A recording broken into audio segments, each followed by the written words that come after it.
Hi friends, இன்னைக்கு பூரிக்கு மசால் தான் செய்ய போறேன். இது செய்யறது ரொம்பவுமே ஈஸி, ரொம்ப ஈஸி. எந்த அளவுக்கு ஈஸி அப்படின்னா, நம்ம சட்னி அரைக்கிற டைம்குள்ளாரையே இந்த மசால் ரெடி பண்ணிடலாம். அதுவும் 5 நிமிஷத்துல டேஸ்ட் சூப்பரா இருக்கும். வேலை ரொம்பவுமே சீக்கிரமா முடியும்.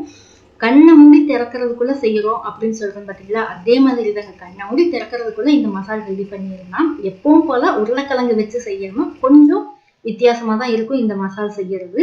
எப்படி செய்யறதுன்னு பார்க்கலாம். அதுக்கு முன்னாடி இந்த வீடியோ உங்களுக்கு பிடிச்சிருந்தா லைக் பண்ணுங்க, கமெண்ட் பண்ணுங்க, மறக்காம சப்ஸ்கிரைப் பண்ணுங்க ஃப்ரெண்ட்ஸ். அடுப்புல கடாய் வச்சிடலாம். கடாய் சூடானதும் ஒரு 5லிருந்து 6 டீஸ்பூன் அளவுக்கு எண்ணெய் ஊற்றிடலாம். எண்ணெய் நல்லா சூடாகணும். சூடானதும் கொஞ்சமா கடுகு சேர்த்துடலாம். கடுகு பொரிஞ்சு வந்ததும் கடலைப்பருப்பு சேர்த்துடலாம். நான் ஒரு 2 டீஸ்பூன் அளவுக்கு கடலைப்பருப்பு எடுத்திருக்கேன். இதை நல்லா செவந்து வர்ற வரைக்கும் நம்ம வறுத்துக்கலாம். இதுக்கு நம்ம அதிகமா கடலைப்பருப்பு சேர்த்துக்கலாம். அதாவது 2லிருந்து 4 டீஸ்பூன் வரைக்குமே கடலைப்பருப்பு சேர்த்துடலாம். கடலைப்பருப்பு அதிகமா இருந்தா டேஸ்ட் சூப்பரா இருக்கும். இந்த மசாலா நம்ம எதை வச்சு செய்ய போறோம்? உருளைக்கிழங்கு இல்ல அப்புறம் என்ன அப்படின்னு கேட்டீங்கன்னா, வெங்காயம் தாங்க. பெரிய வெங்காயம் தான் எடுத்திருக்கேன். பெரிய சைஸ் வெங்காயம் 3 எடுத்திருக்கேன். இந்த 3 வெங்காயத்தை நல்ல நீல வாக்குல ரொம்பவுமே சன்னமா நம்ம கட் பண்ணி வச்சுக்கணும்.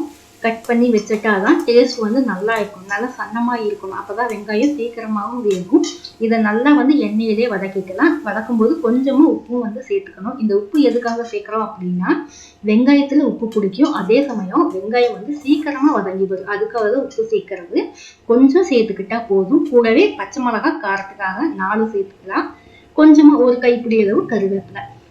பச்சை மிளகாய் உங்க காரத்துக்கு தகுந்த மாதிரி கூட்டி குறைச்சி சேர்த்துக்கோங்க. இது கொஞ்சம் காரமா இருந்தாதான் மசாலா நல்லா சூப்பரா இருக்கும். கொஞ்சம் காரம் தூக்கலா இருக்கணும். அதுக்காக தான் நீங்க உங்க காரத்துக்கு தகுந்த மாதிரி சேர்த்துக்கோங்க. நல்லா மறுபடியும் ஒரு நிமிஷம் வதக்கிக்கலாம். பாருங்க, இந்த அளவுக்கு வதங்கி வந்துருச்சு.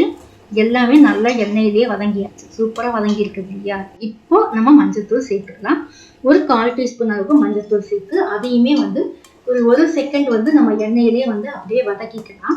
மஞ்சத்தூள் என்னோட சமையல்ல நான் எப்பவுமே கம்மியா தான் சேர்ப்பேன். உப்பு மஞ்சத்தூள் ரெண்டுமே கம்மியா தான் இருக்கும். கொஞ்சம் உப்பு என்னோட எல்லா சமையல்லையும் கம்மியா தான் இருக்கும். நல்லா வதங்கிருச்சு. இப்ப இந்த வெங்காயம் வேகிறதுக்கு தண்ணி சேர்த்துக்கலாம்.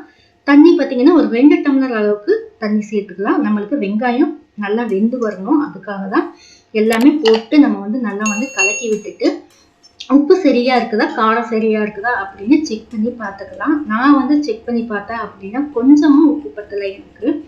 நான் 2 டைம் செக் பண்ணி பார்த்துட்டேன். கொஞ்சம் உப்பு மட்டும்தான் பத்தலை. காரம் சூப்பரா இருக்குது. அதனால கொஞ்சம் உப்பும் சேர்த்துக்கிட்டேன். இது நல்லா கொதிச்சு நம்மளுக்கு வெங்காயம் வெந்து வந்தா போதும்.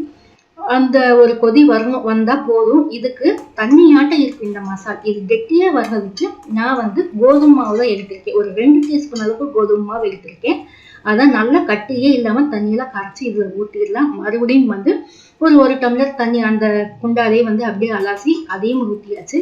மசால் நம்மளுக்கு கொதிச்சு வந்தா சரியா இருக்கும். இந்த மசால் இன்னுமே கொஞ்சம் தண்ணியாட்டா தான் இருக்கும். நான் 2 டீஸ்பூன் அளவுக்கு கோதுமை மாவு தான் சேர்த்திருக்கேன். நீங்க சப்பாத்திக்கு பூரிக்கு எந்த மாவு இப்ப செய்யறீங்களோ அந்த மாவு சேர்த்துக்கலாம். இதுக்கு இன்னும் உங்களுக்கு கெட்டியா உங்களுக்கு மசால் வேணும் அப்படின்னா இன்னும் ஒரு டீஸ்பூன் அளவுக்கு கூட மாவு தண்ணியில கலக்கி சேர்த்துடலாம். நல்லா கெட்டியா இருக்கும். நான் கொஞ்சம் தண்ணியா இருந்தா நல்லா இருக்கும்னு தான் விட்டுட்டேன். நல்லா கொதிச்சு வந்ததும் நம்ம ஒரு கைப்பிடி அளவு கொத்தமல்லி தழையும் சேர்த்துடலாம். பாருங்க, சூப்பரா கொதிச்சு வந்திருக்குது. வேலை ரொம்பவுமே ஈஸி தான். இது பூரிக்கு மட்டும் கிடையாதுங்க, சப்பாத்திக்கு மட்டும் கிடையாது, இட்லி தோசைக்கு சூப்பரான காம்பினேஷன். அவ்வளோ டேஸ்டா இருக்கும். எப்பவுமே சட்னி சாம்பார் எல்லாம் செய்யாம ஒரு டைம் இந்த மாதிரி மசாலா செஞ்சு வச்சு இட்லி தோசைக்கு சாப்பிட்டு பாருங்க. ஆஹா, வேற லெவல் டேஸ்டா இருக்கும். சூப்பரா இருக்கும். இந்த மசாலா செஞ்சு பார்த்துட்டு எப்படி இருக்குதுன்னு கமெண்ட்ல சொல்லுங்க. மறக்காம இந்த வீடியோ உங்களுக்கு பிடிச்சிருந்தா லைக் பண்ணுங்க, கமெண்ட் பண்ணுங்க, மறக்காம அப்படியே சப்ஸ்கிரைப் பண்ணுங்க.